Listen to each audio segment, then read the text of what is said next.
Polda Lampung bersama Perum Bulog Kanwil Lampung menjual beras sebanyak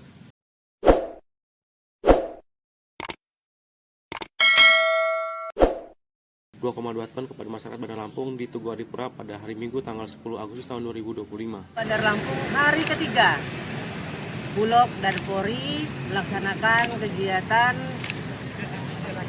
gerakan pangan murah dengan Gerakan Pangan Murah ataupun GPM Bulog wilayah Lampung dengan Polda Lampung hari ini Minggu tanggal 10 Agustus 2025 melaksanakan di wilayah Bandar Lampung.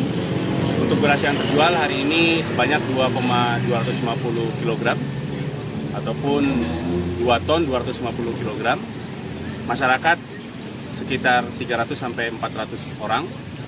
Untuk gerakan pangan murah merupakan kerjasama antara Perum Bulog dengan Polri, dukung swasembada pangan masyarakat agar swasembada pangan dapat berjalan dengan baik. Mengucapkan terima kasih banyak kepada Polri, khususnya Polda Lampung. Kami dari Bulog dibantu, disupport penuh untuk